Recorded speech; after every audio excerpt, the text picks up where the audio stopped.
সম্মানিত দর্শকগণ, দেশে কিংবা প্রবাসী, কাছে কিংবা দূরে, যে যেখান থেকে আমার এই ভিডিওটি দেখছেন সকলকে জানাই আন্তরিক অভিনন্দন এবং সালাম। আসসালামু আলাইকুম রহমতুল্লাহ। গত 19 তারিখে সোহরাওয়ার্দী উদ্যানে জামাত ইসলাম এর আহ্বানে একটি সমাবেশ সংগঠিত হয়েছিল। ব্যানারে লেখা ছিল বিসমিল্লাহির রহমানির রহিম। এই বিসমিল্লাহির রহমানির রহিম লেখার কারণে অনেক ব্যক্তিবর্গ ভুল ধরছে যে কেন তারা বিসমিল্লাহির রহমানির রহিম লিখছে, এটা ভুল লিখেছে। তাদের প্রথমেই ভুল, গোড়ায় গলদ ইত্যাদি ইত্যাদি মন্তব্য করেছে অনেকে। তাদের মন্তব্যের জবাবে আমি বলবো যে আপনারা যারা ভুল ধরছেন এই বিসমিল্লাহির রহমানির রহিমকে, তারা ভালো করে পড়াশোনা করুন, জ্ঞানান্বিত হন, জ্ঞান অর্জন করুন, আরবি ভাষা সম্পর্কে জ্ঞান অর্জন করুন, বাংলা ভাষা সম্পর্কে জ্ঞান অর্জন করুন, ব্যাকরণ সম্পর্কে বুঝেন, জানেন, তারপরে ভুল ধরতে আসুন। আপনি যখন কোনো বিষয় নিয়ে ভুল ধরতে আসবেন, তখন ওই বিষয়টাকে আপনাকে অনেক অনেক অভিজ্ঞতা অর্জন করতে হবে, অনেক জ্ঞানী হতে হবে সেই বিষয় সম্পর্কে। সেই বিষয়ের গুরুত্ব, মর্ম, গভীরতা, ওজন, মাপকাঠি সব কিছু আপনাকে জানতে হবে। জানার পর আপনাকে ভুল ধরতে হবে। আপনি দেখলেন হঠাৎ করে একবার গোল দাগ দিয়ে আপনি ফেসবুকে, ইউটিউবে ভাইরাল করে দিলেন, যেটা ভুল করেছে মন্তব্য করে তাদেরকে কটাক্ষ করছেন। আসলে আমাদের এক শ্রেণীর মানুষ রয়েছে যারা মানুষের ভুল ধরা নিয়ে ব্যস্ত থাকে, অন্যের ভুল ধরে নিয়ে ব্যস্ত থাকে। নিজের ভুল যে অহরহ সেটা কিন্তু ভাবে না, বলেও না, প্রচারও করে না, কিন্তু অন্য কি করলো সেটা নিয়ে আমরা উদ্বেগ, উদ্দোলিত, উদ্ভাসিত, আন্দোলিত এইভাবে হয়ে থাকে। আমরা যে অন্য কি করলো, অন্যের এই দোষটা, অন্যের ওই দোষটা, অন্য এটা করেছে, অন্য সেটা করেছে, কিন্তু আমি কি করেছি, আমার কতটা ভুল রয়েছে, আমার সহস্রাধিক যে ভুল রয়েছে সেটা কিন্তু ভাবে না। সেটা সে অন্যের ভুল ধরা নিয়ে ব্যস্ত থাকে। এই বিসমিল্লাহির রহমানির রহিম এটা শুদ্ধ বানান এবং শুদ্ধ করে লিখেছে। যে বিষয়ে আপনার জানা নেই সেই বিষয় নিয়ে আপনি ভুল ধরে বসে আছেন, এটা অন্যায়, এটা হচ্ছে শোভনীয় নয়।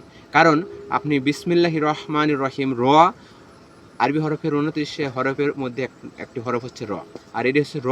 এই হরফটি হচ্ছে র, এবং রয়ে যদি জবর দেন রই হয়। কয়েকটা হরফ রয়েছে, তার মধ্যে র, সোয়াদ, সদ জবর স, র জবর র, গইন জবর গ, কব জবর ক, পুরো করে পড়তে হয়। অর্থাৎ যে বর্ণটা যেরকম রয়েছে জবর দিয়ে সেই বর্ণটা সেরকম করে পড়তে হয়। তেমনি শুদ্ধ উচ্চারণ হচ্ছে বিসমিল্লাহির রহমানির রহিমের শুদ্ধ উচ্চারণ হচ্ছে বিসমিল্লাহির রহমানির রহিম। বিসমিল্লাহির রহমানির রাহিম হবে না, এটা হচ্ছে অশুদ্ধ উচ্চারণ। রয়ে আকার হবে না, র পোর হবে। তো আমি বলতে চাই, যারা এই ভুল রটনা রটাচ্ছেন, ভুলভাবে আপনারা এটা মেনে নিয়েছেন, ভুলভাবে জানছেন যে সব জায়গায় আমরা লিখে দেখেছি বিসমিল্লাহির রহমানির রাহিম, কিন্তু এখানে বিসমিল্লাহির রহমানির রহিম লিখলো কেন? আমাদের প্রচলিতভাবে অনেক শব্দ, অনেক বর্ণ, আকার একার ইত্যাদি ভুল রয়ে গেছে, যেটা আরবির সাথে বাংলার সাথে সামঞ্জস্য হয়ে ওঠে না। আপনি যেমন নামাজ, নামাজ হচ্ছে পারসি শব্দ, আরবি হচ্ছে সলাত।